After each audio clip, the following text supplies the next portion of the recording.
नमस्कार. सर्वप्रथम आपल्या सर्वांना दिवाळीच्या खूप खूप शुभेच्छा. मृगांक, आपलं MCCI मेंबर्स लॉन्चमध्ये स्वागत आहे. धन्यवाद. आज आपल्यासोबत आहेत मृगांक करंदीकर. मृगांक, आम्ही एक सिरीज सुरुवात केली आहे MCCI मध्ये. तिचं नाव आहे उद्योगधंदा कसा काय. उद्देशच असा आहे की सोपा प्रश्न विचारणे, उद्योगधंदा कसा काय झाला आणि एक चर्चा करणे त्याविषयी, जेणेकरून जे आपले श्रोते आहेत, जे ऐकतायत ही मुलाखत, त्यांना यातनं काहीतरी बोध घेता यावं. आणि उद्देशच असा आहे की एका लघुमध्यम उद्योजकांना इतर लघुमध्यम उद्योजकांना संबोधून बोललेलं हे मुलाखत आहे. ओके, आपण सुरुवात करूयात की आपला उद्योग नेमका काय आहे, बरोबर. काय कंपनीचं नाव आहे आणि कंपनी काय प्रोड्यूस करते किंवा काय सर्व्हिसेस आहेत. राईट. कंपनीचं नाव आहे प्रदिती प्रेस पार्ट्स प्रायव्हेट लिमिटेड. ही माझ्या वडिलांनी 40 वर्षापूर्वी चालू केली होती. तेव्हापासनं आणि आज रोजीपर्यंत आम्ही शीट मेटल स्टॅम्पिंग करतो. म्हणजे काय तर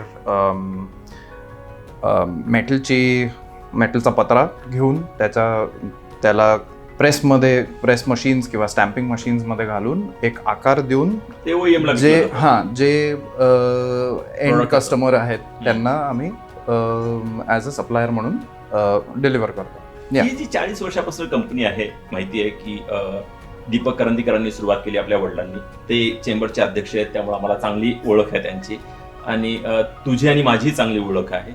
मला एक सांगशील, पण तू स्वतः, तुझ्याविषयीची मुलाखत आहे त्यामुळं तुझ्याकडे वळूयात. आता तुझं शिक्षण कुठं झालं?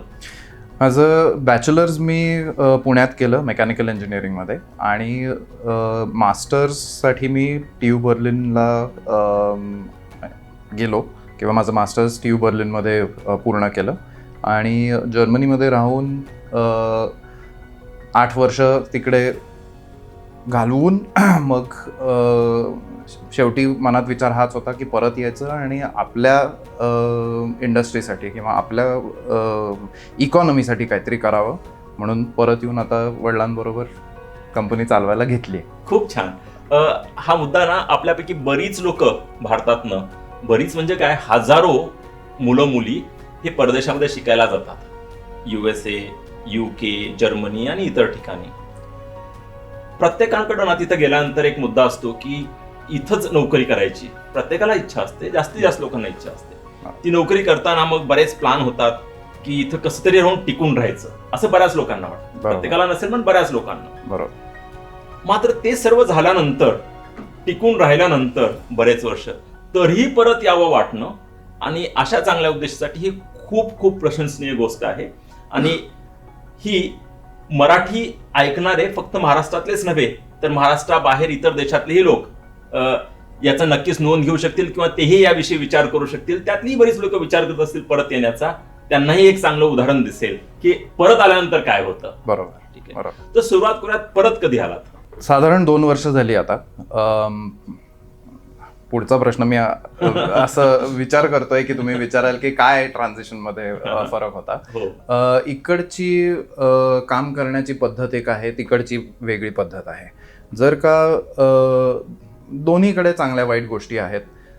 इकडच्या काय चांगल्या गोष्टी आहेत ह्याच्यावरती जर का जास्ती लक्ष दिलं आणि त्याच्यावरती ज्या वाईट गोष्टी आहेत किंवा ज्या नाही चांगल्या गोष्टी त्याच्यावरती मात कसा करावा आणि त्याच्याबरोबर ॲडजस्ट करून त्याच्यावर सोल्युशन कसं काढावं हे जर का समजलं तर आपण पण तसं पुढे करू शकतो. आणि बेसिक माझा विचार हा होता की आपण मॅन्युफॅक्चरिंगमध्ये पुण्यामध्ये, मानेसरमध्ये किंवा नॉर्थ इंडियामध्ये खूप चांगल्या हब्स आहेत, पण प्रॉडक्ट डेव्हलपमेंटवरती आपण खूप कमी विचार करतो.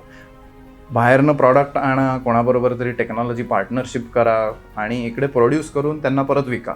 आपणच स्वतः प्रॉडक्ट डेव्हलपमेंट का नाही करू शकत? हे मी शिकलो जर्मनीमध्ये. प्रॉडक्ट डेव्हलपमेंट कशी करायची, लर्न हाऊ टू लर्न किंवा लर्न हाऊ टू डेव्हलप, हे एकदा शिकल्यानंतर म्हटलं की भारतात ह्याची आत्ता गरज आहे. आपण काहीतरी प्रॉडक्ट डेव्हलप करूयात आणि त्या दृष्टिकोनातनं आत्ता प्रदितीचं मेन बिझनेस आहे शीट मेटल स्टॅम्पिंग. पण मी जे करतोय ते शीट मेटल स्टॅम्पिंग धरूनच पुढे त्याची डेव्हलपमेंट कशी करता येईल ह्याच्यावरती थोडा विचार करतोय. खूप इंटरेस्टिंग गोष्ट आहे. जेव्हा केव्हा आपण पाहतो की सेकंड जनरेशन बिझनेसमध्ये येते आणि भारतामध्ये 90% जास्त उद्योग हे फॅमिली मॅनेज बिझनेसेस आहेत. त्यामुळे जेव्हा सेकंड जनरेशन येते त्याचा काय विचार असतो हे यातनं दिसतंय आपल्याला. तुम्ही जे सांगितलं खूप इंटरेस्टिंग गोष्ट आहे की प्रॉडक्टवरती लक्ष द्यायला हवं. कसं आहे, जेव्हा भारतामध्ये ब्रिटिश कॉलनीज आले, कॉलनी आपली वसाहत स्थापन करण्यासाठी आले, तेव्हा सुद्धा त्यांचा काय हेतू होता, इथनं कमोडिटीज घेऊन जायच्या, तिथं प्रोडक्ट म्हणजे इथनं कॉटन घेऊन जायचं, कापूस घेऊन जायचा, तिथं कपडे बनवायचे आणि इथे येऊन विकायचे. बरोबर. ते झालं कॉलनी असताना. त्यानंतरही बऱ्याच डेव्हलप्ड नेशनमध्ये हेच चालतं की जास्तीत जास्त कमोडिटीज आपण घेऊन जायच्या डेव्हलपिंग देशातनं किंवा विकसनशील देशातनं आणि विकसित देशामध्ये बनवून त्याच परत विकसनशील देशाला भारतासारख्या विकायच्या. तर हे बदलायला हवं हे भाषण चांगलं आहे, मीही देतो तुम्हीही द्या, मात्र करायलाही हवं ते. तर त्यातलंच एक उदाहरण आहे, मृगांक तुम्ही करताय, ही खूप चांगली गोष्ट आहे.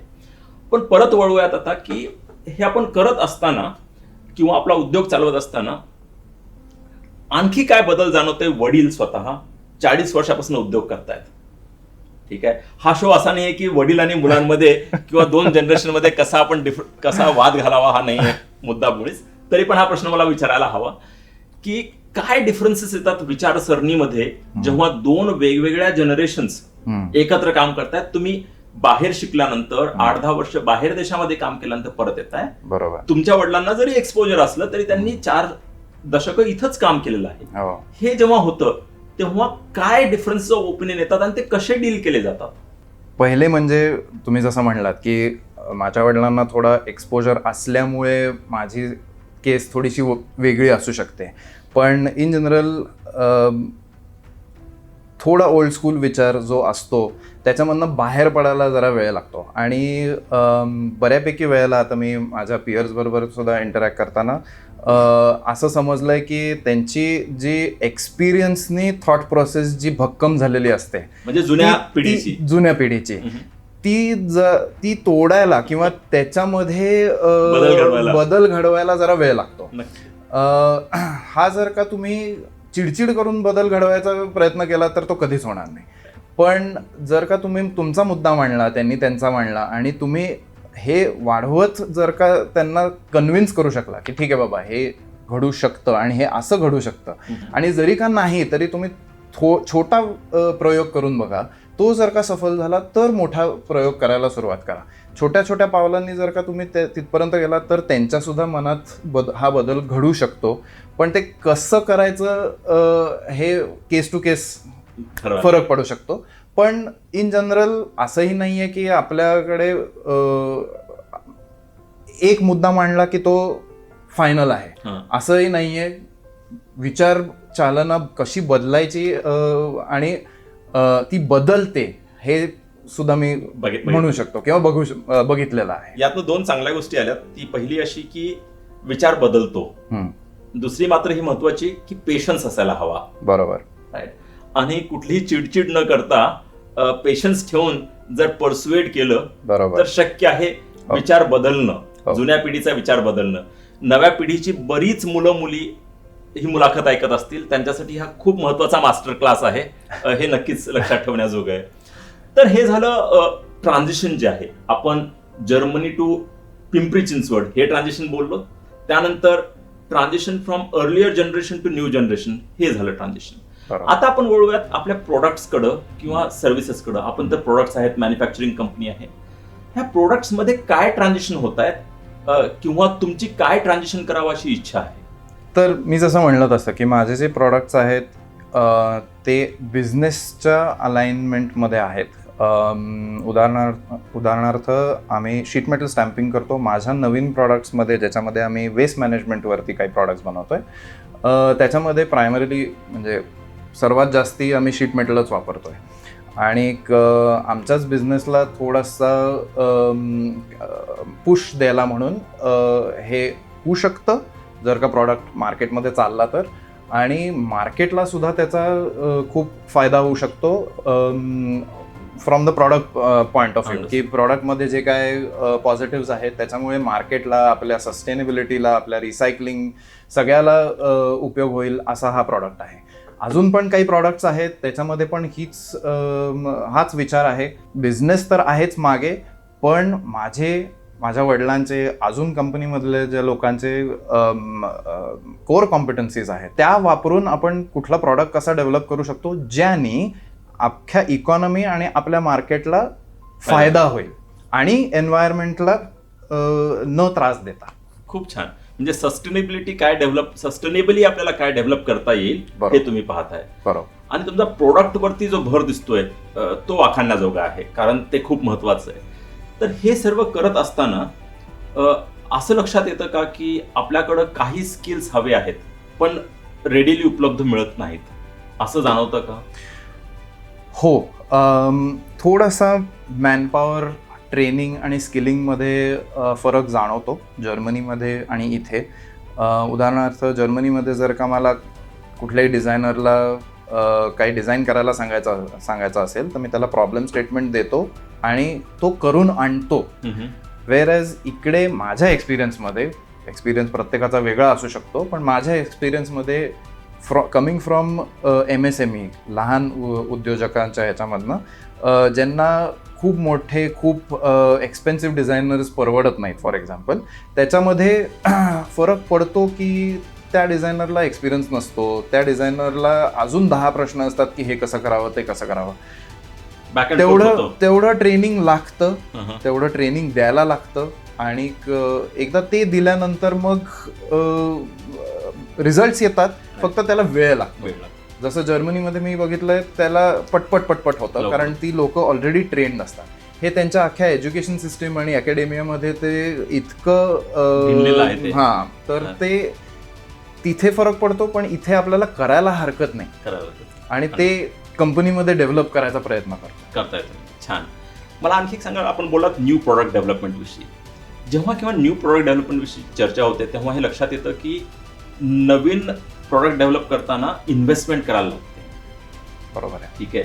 काही रिसोर्सेस म्हणजे काही लोक, काही मशीन आणि काही पैसे, काही म्हणजे भरपूर पैसे हे वेगळे काढायला लागतात नवीन प्रॉडक्टसाठी. म्हणजे सध्या जो फायदा होतोय दिसतोय गल्ल्यामध्ये किंवा रजिस्टरमध्ये तो कमी दिसायला लागतो. बरोबर. तर हे कसं मॅनेज करता तुम्ही की किती पैसे काढायचे सध्या उद्योगातनं आणि गुंतवणूक करायची भविष्यात त्याचा कधीतरी फायदा व्हावा म्हणून, कधीतरी म्हणजे 1 वर्ष 2 वर्ष जेव्हा केव्हा होईल. बरोबर. हे कसं मॅनेज करायचं की गुंतवणूक किती versus continuous business. Right. So very honestly हा माझा काय म्हणतात फोर्टे नाही. प्रदिती जे काय कमवतं त्याच्यामधनं एक भाग जो माझ्या वडिलांनी ठरवलेला आहे की एवढा भाग आपण बूटस्ट्रॅप करू, नवीन प्रॉडक्ट डेव्हलपमेंटमध्ये घालूयात. ती फिगर तेवढं बजेट मला ॲलोकेट केलं जातं आणि त्याच्यामधनं मग आम्ही प्रॉडक्ट डेव्हलप करतो. पण ही जरी सोपी वाटणारी गोष्ट असेल ना, ती खूप महत्वाची गोष्ट आहे. अवघड आहे. बरोबर. अवघड आहे आणि महत्वाची आहे. बरोबर. कारण कसं आहे, प्रत्येकाला जेव्हा वाटतं की मी गुंतवणूक करावी की नाही, तेव्हा हा एकदम सोपा फॉर्म्युला लक्षात ठेवायला हवा की जर 100 रुपये माझ्याकडं मला प्रॉफिट होत असेल सध्या उद्योगातनं, एक्झिस्टिंग बिझनेसमधनं, तर त्यातनं 2, 3, 5 जे काही रुपये तुम्ही ठरवाल, करेक्ट, तर तेवढे बाजूला काढले जाऊ शकतात नवीन उद्योगासाठी किंवा 10 रुपये, आणि बाकीच्या 90 रुपयामध्ये तुम्ही परत तुमचा एक्झिस्टिंग बिझनेस करेक्ट पुढे घेऊन जाऊ शकता. सो मी दोन्ही त्याच्यामध्ये बघतो.